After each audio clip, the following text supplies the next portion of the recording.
Alors bonjour à tous et bienvenue au Message Lumière de la famille Myriam. Bonjour, Mado et moi, on est très heureux de vous retrouver pour un autre petit bout de chemin ensemble sur notre réflexion Sur l'Évangile. d'aujourd'hui, qui est tiré de Saint Matthieu. En ce temps-là, quand Jésus apprit la mort de Jean le Baptiste, il se retira et partit en barque pour un endroit désert à l'écart. Les foules l'apprirent et quittant leur ville, elles suivirent à pied. En débarquant, il vit une grande foule de gens. Il fut saisi de compassion envers eux et guérit leurs malades. Le soir venu, les disciples s'approchèrent et lui dirent, « L'endroit est désert et l'heure est déjà avancée. Renvoie donc la foule, qu'ils aillent dans les villages s'acheter de la nourriture. » Mais, Jésus leur dit, « Ils n'ont pas besoin de s'en aller. Donnez-leur vous-même à manger. » Alors ils lui disent, « Nous n'avons là que 5 pains et 2 poissons. » Jésus dit, « Apportez-les-moi. » Puis, ordonnant à la foule de s'asseoir sur l'herbe, il prit les 5 pains et les 2 poissons, et levant les yeux au ciel, il prononça la bénédiction. Il rompit les pains et les donna aux disciples, et les disciples les donnèrent à la foule. Ils mangèrent tous et ils furent rassasiés. En ramassant les morceaux qui restaient, cela faisait 12 paniers pleins.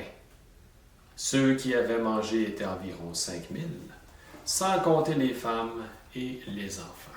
Ça fait beaucoup de monde à nourrir. Ça faisait énormément de monde à nourrir. Jésus a pris soin de son monde. Mais aujourd'hui, dans l'Évangile, on s'est demandé, Mado et moi, quelle est l'attitude de Jésus?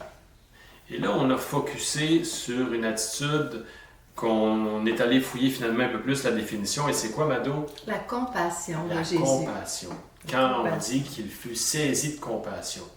On a voulu aller plus C'est loin. le moteur pour agir, hein? Oui. La compassion. Oui. Alors, dans la définition, on dit, elle signifie, la compassion, être ému aux entrailles face à la souffrance d'autrui et passe toujours de l'émotion à l'action concrète pour secourir ou guérir. Ce mot vient du latin compassio, qui signifie souffrir avec.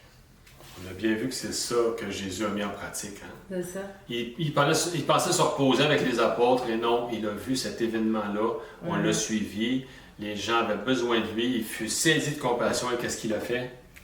Il les guérit, Il les nourrit. Il s'en occupe. C'est ça. Alors, comment se manifeste la compassion de Dieu?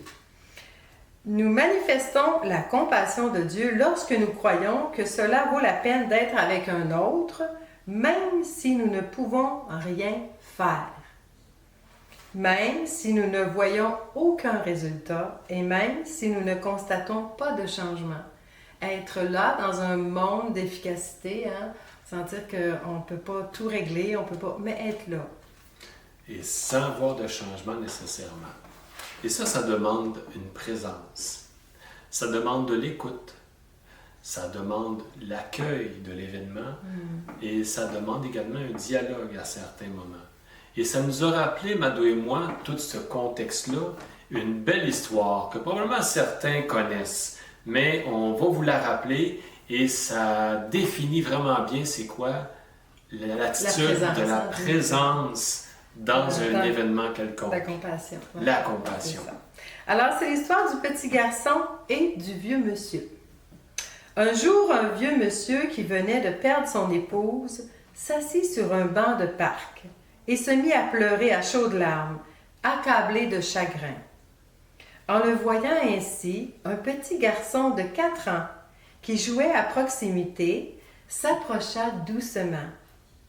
L'enfant grimpa sur le banc, s'assit tout près de l'homme et resta là, immobile à ses côtés. Juste l'image, ça a dû être beau de voir ça.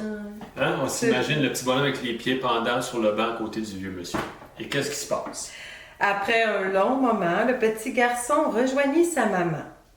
Curieuse et un peu inquiète de l'audace de son fils, la mère lui demanda « Mais qu'est-ce que tu as dit à ce monsieur qui pleurait? » Le petit garçon la regarda avec des yeux innocents et répondit simplement « Rien du tout, maman, je n'ai rien dit du tout. » J'ai juste pleuré avec lui. Quelle présence, hein? C'est très beau. Une Je sais belle pas, parce que présence. si on pouvait voir ce que le vieux monsieur a vécu, hein, si on peut comprendre à quel point ça peut toucher. Il a Rien dû vraiment se sentir soutenu Aimer. et aimé de C'est ce beau. petit bonhomme-là de 4 ans. Et c'est beau, ça dit bien la présence silencieuse. Et ce qui arrive aussi, ben, dans ces lectures-là d'aujourd'hui, on parle de l'amour qui ne finira jamais. Hein? Paul nous le rappelle. Et on regardait dans nos réflexions aussi que cette compassion-là est intimement liée avec l'amour. On dit même que ça personnifie, ça distingue la chrétienté, une grande compassion avec l'amour. Et on termine avec une belle réflexion justement d'Eugénie Joubert, la bienheureuse Eugénie Joubert, sur l'amour, qui nous dit tout simplement: Ce que Jésus attend surtout de nous, c'est que nous mettions beaucoup d'amour. dans les petites choses de notre quotidien. Et ça, c'est jamais petit ce que l'amour demande. C'est ça. Les petites choses, c'est jamais petit dans le fond. Hein? C'est beau. L'amour avec un grand A. Alors, soyons attentifs à tout ce que le Seigneur nous demande dans une journée, dans tous les petits événements, pour être au service puis pour mieux aimer. Il y a peut-être des petites choses qui sont très grandes aujourd'hui que vous allez vivre. C'est beau. Sur ce, passez un très beau dimanche. Puis à la prochaine! Au revoir. Jésus.